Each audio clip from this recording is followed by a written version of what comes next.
Hello guys, Tristan here, back with another video, and today I'm going to be showing you my full in-depth DDD guide. Now this is my best variant of my DDD deck, and I'm going to start with the profile, and then I'm going to show you some combos, some interactions, and then we're going to do some test hands. And just going to do my best to break down quickly, as effectively as I can, how this deck works and why I think it is so good. It's a good deck. It really is. In today's format, this deck performs pretty well. It is also my favorite archetype, so this is the first deck I'll be covering for you guys on the channel. Hope you guys enjoy, and if you do, please leave a like and consider subscribing. Starting with the trios, we have 3 DD Savant Kepler. Kepler is your main search out your gate, and then combo off from that. Kepler is also your 1-card combo, which I'll definitely be showing you guys in a little bit. Kepler is a level 1, so it can be kind of challenging to actually use him. Like, you can use him to go into Gilgamesh just fine, but if you want to use him for along with Orthros for Siegfried, or if you want to use him with to get your Wave King Caesar on board, you're gonna have to use Cerberus or just not use him. Other than that, his second effect, which is to return another DD Dark Hunter card to your hand, that effect rarely comes up, and his Pendulum effect doesn't come up at all. The other 3 of DD Savant Copernicus, aka your Foolish Burial in monster form. You can up a DD or Dark Contract card, so it's like goods or just regular burial, but for DD cards and Dark Contracts. The reason this is so good is because he's not only level 4, it's because you usually want to get a lot of DD cards in grave, like your Vice Typhon and Necro Slime, and you can get Copernicus out after you've already normal summoned, either through Pendulum Summoning or through Swirl Slime. Especially if you already managed to dump like a Griffin and you have a Genghis on board, there's your free search right there and your dump all in one, and then you got materials to go into Gilgamesh. So this card really fills in a lot of gaps in your combos, and it just makes life a whole lot easier with this deck. So definitely gonna want to play 3 of those. The next 3 of Griffin. This card is fucking loaded. DD Griffin, a level 4 Pendulum, just like Copernicus. Now, his Pendulum effect doesn't come up a lot, but it has come up before. I have definitely used his effect to help beat over strong attack monsters. But really, Griffin's power comes in his effect. He has 3 different effects. He has an effect that lets you special summon himself in defense position if you control a DD monster. So there you go, free summon another body for Gilgamesh. Or if you get your Orthros, you can go into the Siegfried potentially, but really you're just going to go into Gilgamesh with him. His effect, when he's special summoned from the graveyard to search a DD card, you can search Headhunt or any of the DD monsters. So pretty busted. But then there's his effect when he's Pendulum summoned. This doesn't come up nearly as much, but it does come up, and that's discard a DD card, draw a card. So it can help get rid of a dead card in your hand that you don't need, and get +1 out of it. So it is pretty neat. And he can be used as material for pretty much anything. Now we're going to get into the fusion engine with the triple DD Swirl Slime. Of course, if you know DDs, you know what this card does. You can fusion summon using this and another DD in your hand. Typically, you're going to go for Genghis. Don't ever want to waste this on High King Genghis. Usually want to wait for your Vice Typhon Graveyard effect, but you never know. You're probably not going to be able to use this to go into Caesar Ragnarok, since Caesar Ragnarok requires 2 DDDs.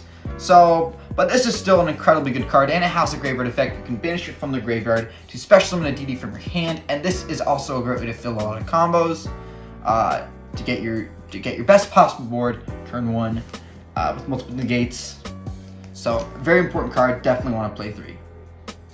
Now this is the 2 of in the deck. You can play 3 if you're really confident, because Orthros is actually a really good card. You may not think of it at first, but you can use this card to go in Siegfried because it's a tuner. It's a level 4 Pendulum. His Pendulum effect is actually one of the more broken ones, and that's just you can pop a spell trap in the field and one DD on another DD card. So you can pop a spell trap your opponent's field. This was the ideal way to get around Mystic Mine when that wasn't before it was banned. Before it was banned, this is my out to Mystic Mine a lot of the times, and it definitely helps me win some games. His main effect actually does come up, usually right after I activate Gilgamesh. If I have him in hand, Gilgamesh, I take 1,000, special summon it, and if I have another material on the board, which I usually do, I go into Siegfried right away, and then I can Pendulum summon with the materials I used, instead of being limited to the ones already in the extra deck. So it's pretty sick actually to play Orthros at 3 But for the sake of this deck, and because I'm usually able to just search him out anyway, before I get to go, I play him at 2. For the one-ofs, King Rage, Thomas, Ragnarok, and Cerberus. The thing with Thomas, I don't actually like Thomas all that much. His effects, or him in general, do not come up very much at all, but he is still playable, and it would not feel right to cut him out completely. Cerberus, you really have him for his pendulum effect to modulate DD monsters to level 4, and an attack boost, but I don't really think that matters a lot. Ragnarok is really the cream of the crop here with his effect, his monster effect. When he's normal special summon, you can target a DDD monster, Gayrite special summon it, and his other effect, which you contribute a DD card, and target a monster opponent controls and banish it, so a free banish, which is pretty good. His pendulum effect is also pretty dang good, similar to his actual effect. You know, if you special summon a DD monster, the thing is, you do take 1,000, and any damage your opponent takes that turn becomes halved. But if you do this on the first turn, and if you have Rage set, you can just absorb that damage, and it won't really matter. You still get your additional revive from the grave, and that's pretty good. Rage effect, as I just mentioned, can absorb damage. So once per turn, and this is either player's turn kind of thing, Rage can absorb damage. I used to think this was like a continuous thing. It can just absorb any effect damage, but no, only once can you do that. And if you want to normal summon a level 5 or higher DD monster without attributing, you can use this effect to do that. It's also a scale 0, which means you can use them to pen summon out level 1 monsters like Kepler, which is surprisingly effective. Because you can use this guy in tandem with Cerberus, pendulum summon. Well, you got level 4 on the board, level 1. Well, you got the level 1 up because of him, and you can modulate its level 4 with him. So that is really sweet. And Rage's main monster effect, I'm not going to really go into. If you really want, you can look up his effect, because I almost never, ever use his effect. Ever, unless it's like the only thing I can do in that moment. Rage's effect is powerful when you really start to look into how it can be used, but I really have no interest in it.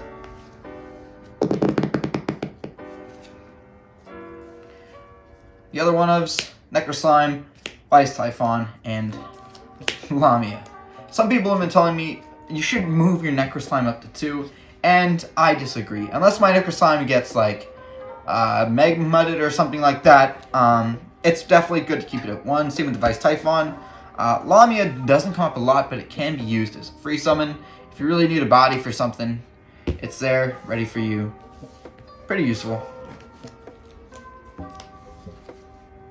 And for the hand traps, 3 Ash Blossom, pretty standard, and 3 Effect Veiler, also pretty standard. I use Effect Veiler over Imperm because I usually don't have room for Imperm. That's really the only reason I don't use it. Also, Effect Veiler is a target for Small World, so it is pretty good to have that instead of an Imperm. For the spells, we got 3 Dark Contract with the Gates. Incredibly good, even though it does one thing. That's it. Search a DD card. You usually will add this off Kepler. The very first contract card just search usually, and incredibly convenient to have that on board. You can also just use it to pop with Machinex or something like that. Swamp King, very broken, just fuse from your hand, field or grave, and you usually want to use this if you haven't gotten your 3rd fusion summon on turn 1, or if you want to go into your Caesar Ragnarok. Again, very good card. And then your patent license. This patent license card, I have another name for it. I also call it copyright claim. The reason I call it copyright claim is because you're pretty much copyright claiming your opponent's fucking board, and that's a good way to mess up a lot of decks today. So if you have your whole DD board assembled, you have this card. As long as this card's on the field, if your opponent special summons a monster with the same card type as a DDD monster you control, Fusion, Synchro, Xyz, or Link, then they take 1,000 damage, and they can't summon that card type for the rest of the turn as long as this card's on the board. So if they pop this card, obviously they're free to do whatever they want, but otherwise they're copyrighted. So if they summon a Synchro while I control a DDD Synchro like Siegfried, they take 1,000 and can't summon any more Synchros for the turn. Even if Siegfried leaves the field. It's just if this card leaves the field that the suspension is taken off. And this is not a once per turn effect. It can be done as many times as needed. and it's if your opponent's special summon, so this is good against tier limits. We do a lot of that, so very good card. Definitely play one of at the very least. Now 3 Small World. Originally I was against this card because well, mainly I had no idea how it fucking worked. I was so confused on the interaction, and I didn't quite know how it worked. But before this, I played 3 Puree map, and Puree, despite being kinda okay, it was my way to get my Copernicus or my Kepler.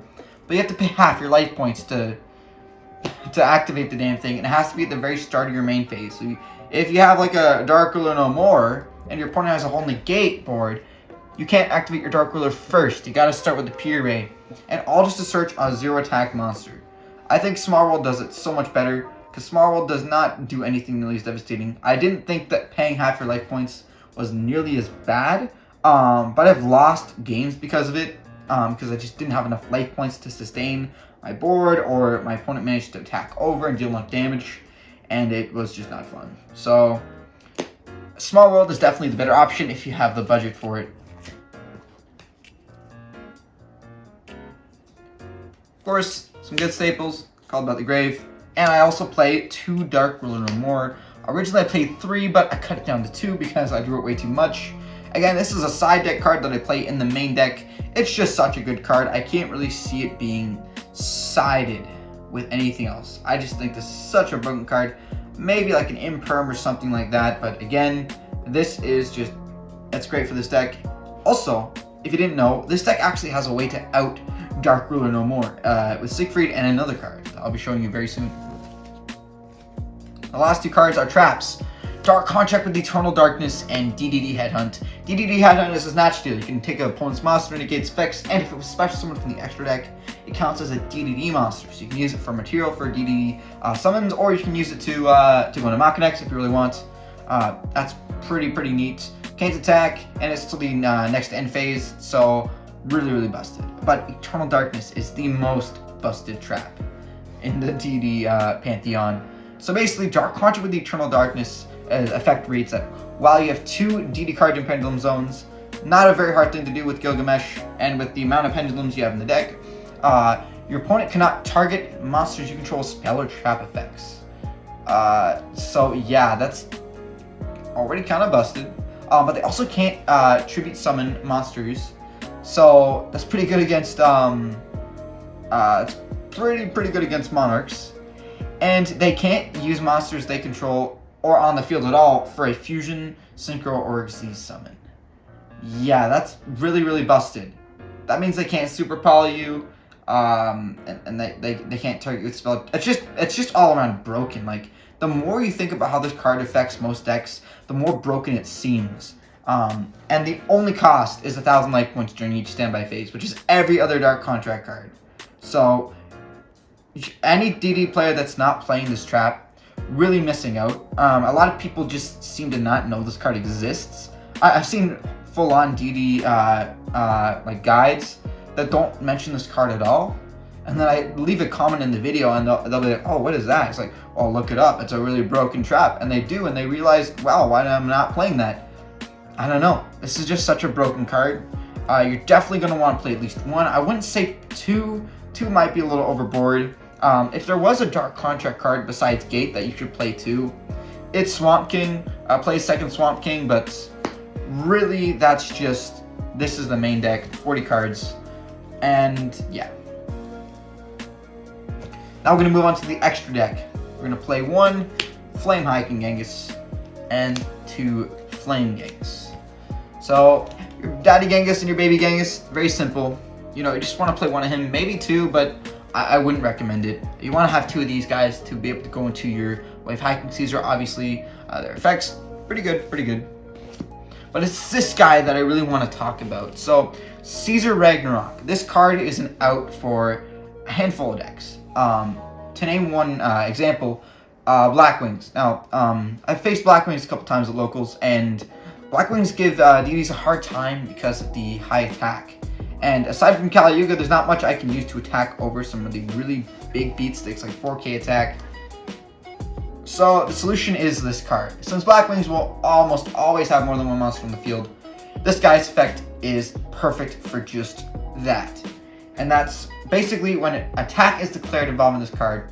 Not even if it battles, but if an attack is declared involving this card, either plays monster attacking or being attacked, you can return a DD or Dark Conjure card you control to the hand, and then take a monster your opponent controls and equip it to this card, and it will gain that monster's original attack.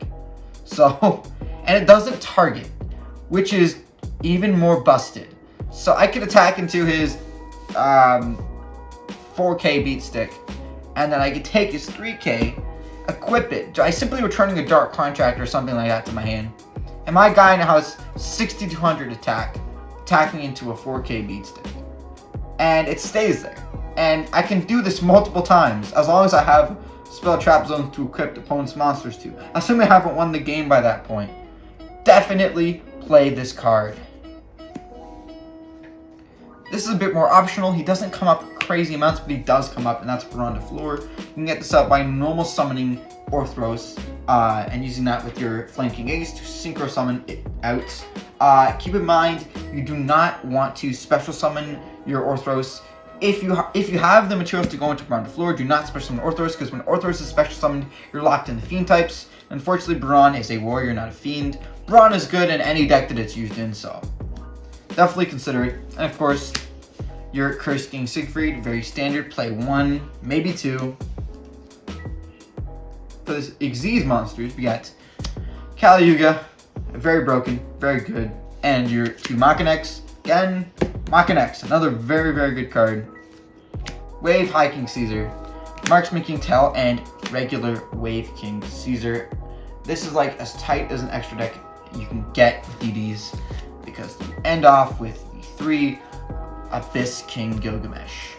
And that is pretty much the DD deck. Now let's go into some of the combos and interaction. The first combo I'm going to show you guys is the combo with Savant Kepler, the 1-card combo. I'm going to be going kind of fast, so if you need to slow down the video, that's fine. But for the sake of just getting this over with, I'm going to show you the 1-card combo with Kepler right now. Okay. First, you're going to normal summon your Kepler. Kepler's effect, search out your contract gates, activate gates, gates effect, search Griffin. Special summon Griffin off Griffin's own effect, and then you're going to use them both to link off. Going to go into the first copy of Gilgamesh. Going to activate Gilgamesh's effect, set the scale with scale 0, Ragey, and scale 6, Cerberus. You're going to take 1000 damage, no big deal. Then you're going to pen summon out your Griffin and your Kepler. You're going to activate the Cerberus effect, make Kepler level 4, and then you're going to see summon. Going to go into your Wave King Caesar, and then you're going to rank up your Wave King Caesar into your Marksman King Tell. Then I'm going to activate King Tell's effect, detaching 1 material, specifically the Griffin, to decrease its own attack by 1000 in order to burn your opponent 1000. So you're both at 7000 at this moment. This is so far just from 1 card, Kepler. Now you're going to link both of these cards off. It's your second copy of Gilgamesh. Your King Tell is going to then activate. Your King Tell is going to dump your Vice Typhon. And you can activate your Vice Typhon in the grave, banish itself, and a useless card like Kepler, of course, to fusion summon your Flame High King Genghis. You're then going to use your Gilgamesh to Xyz summon your Deus Machinex, which will then activate Genghis' effect to bring back your Griffin from the grave, and then Griffin's effect will search out your DD Headhunt. You can set that card face down. So that was just your 1-card combo. You got your Spell Trap Negate during your turn only, you got your Snatch Still Pop with your Machinex, and you got your Headhunt set face down.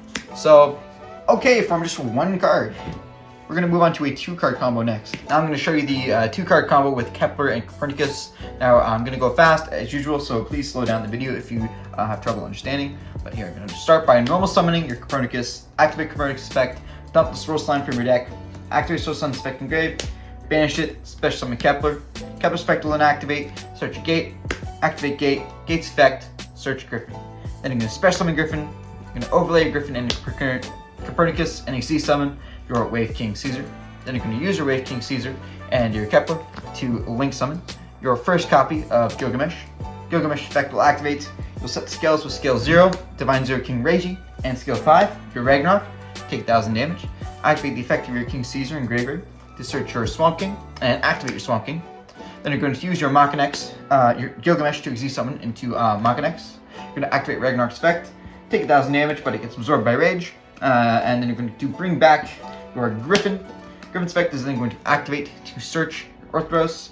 Now you're going to pen summon Orthros and Kepler. You're going to use Orthros and Griffin to synchro summon your Siegfried.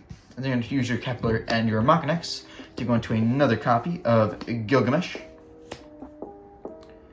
Now we're going to use Swamp King's effect, using the Gilgamesh in your grave, Copernicus in your grave. You're going to fusion summon Flame King Genghis. Then you're going to use your Gilgamesh to once again go into Machinex, which will then trigger Genghis' effect to bring back Wave King Caesar. You're going to then use Wave King Caesar to go into a Marksman King Tel, activate King Tel's effect, burn your opponent for 1000 by reducing its own attack by 1000. Then going to use King Tel and your Machinex once again to go into another copy of Abyss King Gilgamesh, which will then activate King Tel's effect in the grave, dump a Necro Slime, then you can activate Necro Slime's effect in the grave, banish itself, and anything really at this point. I'll just banish another Gilgamesh to summon a second copy of Genghis. Then you're going to overlay 2 Genghis, see summon for Wave High King Genghis, and then use your Gilgamesh to, for the final time, go into Machinex, and that is your 2-card combo end board with 3 negates, but altogether you have like 6 interruptions because you have your Spell Trap negate, you have your 2 special summon negates from your Wave High King Caesar, and you have at least 3 snatch deals when you pop. So that is pretty good for your 2-card combo end board. This is our starting hand, and we're going first. So first thing we're going to do is activate the Small World in our hand. So we can search out our Kepler. We're going to reveal the Copernicus, banish the Ash Blossom, which is our Small World target, and search out the Kepler. Alright, so now we can go full combo. We're going to normal summon Kepler, activate Kepler's effect, search Dark Contract with the gates. Now we have Patent License in our hand, but we're going to activate it just in case. Activate gates, gates effect, search Griffin. And then since we don't have another material for Source Slime's effect, we're going to special summon Griffin, and then we're going to use them both to link summon. I'm going to activate Gilgamesh effect, scale 0 and scale 6. There we go, so we got Cerberus effect. Now we're going to pendulum summon. Extra deck, and not the one from the hand. Now we're going to activate Griffin's effect, discarding Swirl Slime, draw a card. Alright, so that's not too bad. We're then going to make Kepler level 4. We're going to overlay Kepler and Griffin and Exi summon. And then we're going to rank it up into a Marksman King Tel. Now, we took damage this turn, so we can activate King Tel's effect. Attaching 1, target itself, lose 1000 attack, opponent takes 1000 damage. We're going to link both monsters off. Activate King Tel Engrave. Send the Vice Typhon. Then we're going to activate Vice Typhon, using itself and Kepler to go into High King Genghis. We're going to activate Swamp King. We're not going to use Flame King Genghis by accident. We're going to activate effect. To get out regular Genghis using King Tel and the Gilgamesh on grave. That's good. Now High King Genghis will activate. We'll bring back Griffin in defense mode, which will activate Griffin's effect. Now we'll activate Genghis effect, which will bring back Wave King Caesar. We're going to search. Let's get Copernicus. Now we're going to activate Source Slime's effect Engrave, banish itself, special summon Copernicus. Copernicus will then activate. We're going to send Necro Slime to the graveyard. Now let's get some more link summons off here. We're going to use this guy and this guy. Go into another Gilgamesh, activate Caesar, search out the trap, which will help big time. Then we're going to activate Necro Slime's effect, banish another Soul Slime using itself and Caesar. Go into a second copy of Genghis. Going to overlay both our Genghis, our Gengai, into our Wave High King Caesar. We're going to use our second Gilgamesh to go into Machinex, and then we're going to set the trap face down and pass for turn.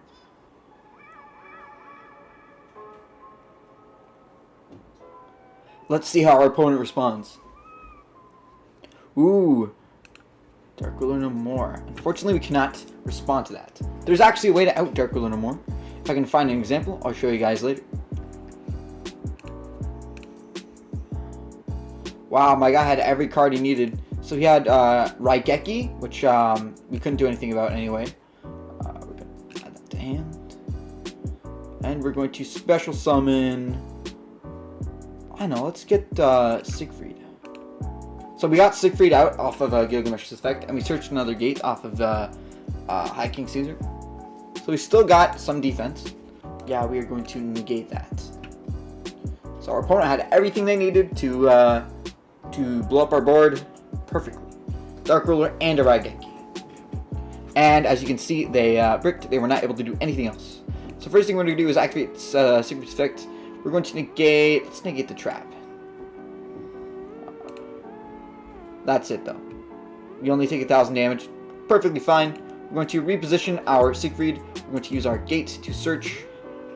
Let's see what response he has. I'm going to search. Let's get a Ragnarok. We're going to get our board back to full. First thing we're going to do is we're going to normal summon a Ragnarok. We are able to normal summon Ragnarok off of King Rage's pendulum effect. Ragnarok is then going to activate. He's going to bring back the Flame King Genghis. Ooh, the High King Genghis. Oh, that's crazy because I even have Call by the Grave in my hand, which would have been perfect. Either way, we're gonna win. So we're gonna use the 2 Genghis in our graveyard to go into the big boy. Now what's he gonna do? Extra sister. Ooh, okay. I will go into battle.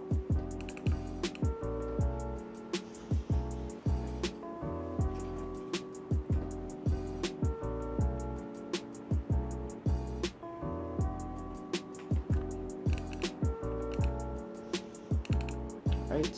So they managed to hold on for another turn, but that's okay. We're going to use our Ragnarok to go into a Machinex. And with that, we can pretty much pass. I'm pretty sure we're pretty safe. Other things we could have done, but wow, another Dark Ruler. That's crazy, dude. Didn't do much for you, though. And attack for game. Simple as that. Okay, so after a very lengthy turn, our opponent, who's playing Dark World, has managed to get us to discard a card and draw a card. So it is now finally our turn, and they have an Appaloosa. I managed to reduce the Appaloosa's attack by 800 with my Effect Veiler, which is helpful, but we're probably not going to be able to get full combo. But let's see just what we can do with this hand. So we're first going to summon Kepler and attempt to activate Kepler's effect. Search Gate. Appaloosa will then probably negate that. Yeah, Appaloosa is going to negate, just as I thought. I'm going to activate, or attempt to activate, Swirl Slime's effect in hand.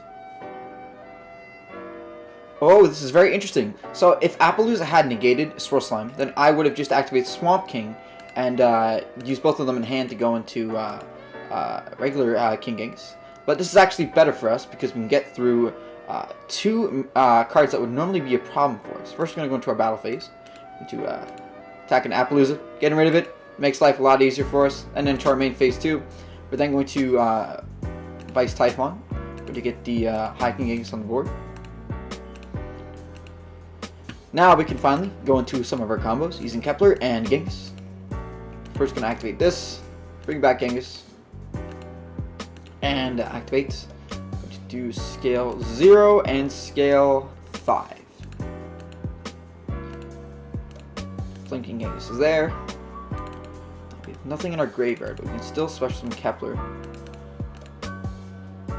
Activate Swamp King. Use Swamp King. Using Gilgamesh and Kepler. Go into another Genghis. Then activate Genghis effect. Not going to use Ragnarok. Going to bring back this. Overlay these 2 into High King Caesar. And then we're going to use our Gilgamesh to go into Machinex. Set 1 card face down, and that's going to be our turn. So we set 1 card face down, and because of his own field spell, he can't attack over any of our monsters. They all have way too much attack, as you can see. He's going to attack our monster with less attack. It's very interesting. Okay. And he's going to end the duel. Of course, the opponent conceded. They knew that there was nothing they could do against my board. So even with an Appaloosa with 4 negates, DDDs still came out on top with a landslide victory. Here's the third Testhands that we're going to try. So first, we're going to summon Kepler since we get to go first. Coupler's effect to search a Dark Hunter with the gate. So now we have our full combo ready to go. We're going to activate gate and use gate's effect to search Griffin. Now we have Swirl Slime in hand. We're going to use Swirl Slime and Griffin this time to go into our Flame King gangs. Now with Griffin in grave, we can use Griffin's effect when it's summoned from the grave. So first we're going to activate Swirl Slime's effect, banish itself, special summon Copernicus. So we're going to activate both Copernicus effect and Genghis effect. Genghis targeting Griffin, and Copernicus we're going to send Vice Typhon to the graveyard. Then we're going to use Griffin's effect. Now normally people would search Headhunt. Now we're going to search Orthros, because we can use Orthros' effect when we activate Griffin's effect, or Gilgamesh's effect. So I'm going to go to Gilgamesh, Kepler, and Griffin, so that our zones are clear. Activate Gilgamesh effects. Do scale 0, and we're going to do scale 6. Now we took damage, so we're going to activate Orthros' effect in hand. Since we took damage, special summon itself. I'm going to use both monsters to go into our Cursed King Siegfried. Now we're going to Pendulum Summon. We're going to get these two out. The reason why I want to pick Griffin is because we can use Griffin's effect. Discarding the Thomas to draw a card. Ooh, that's a nice draw. Very nice draw. We're going to activate Vice Typhon's effect. Hiking Gangs using itself and Thomas. Now we got that. Now overlay these two. With nothing in graveyard, we're going to have to worry about Genghis's Hiking Gangs effect bothering us. So we can go into our Marksman King Tell, activate King Tell's ability, attach 1, reduce stun attack by 1,000, and burn 1,000. Now we're going to use these two to go to another Gilgamesh. We're going to activate Hiking Gangs to bring back Wave King Caesar. And we're going to activate King Tell's effect to dump a Necro Slime. There we go. We're going to activate Necro Slime's effect in grave. Going for a second copy of Genghis, using itself and Copernicus. Overlay both monsters into High King Caesar. Now we're going to use Caesar and Gilgamesh. Go into another Gilgamesh. Activate Caesar. Go into our trap. And we're going to set the trap face down. Use our Gilgamesh to go into Machinax, and with that, we are going to end the turn. We're not going to activate Swamp King. We want to have that as a follow-up in case the turn doesn't go so well. But chances are they're going to submit. So they're going to start by activating Reinforcement of the Army, and we're actually going to negate that with Siegfried. We're not going to activate our Eternal Darkness just yet. We can if we really want to. Okay, so first we're going to negate the New Vespasian spell with our High King Caesar. And if we want to, just because we can activate Eternal Darkness. Then we can use High King Caesar's effect to increase... Let's give Siegfried some attack. So now they're both at 4,600. He's going to use Vision Hero's effect, but we're going to quickly take it by popping our gate. And of course, our opponent has conceded the duel. This is incredibly broken. Was this video helpful for you? Please let me know in the comments below. And if you did enjoy the video, please remember to leave a like, comment, and subscribe if you're new to join Team Thaction. Thank you guys so much for watching, and peace out.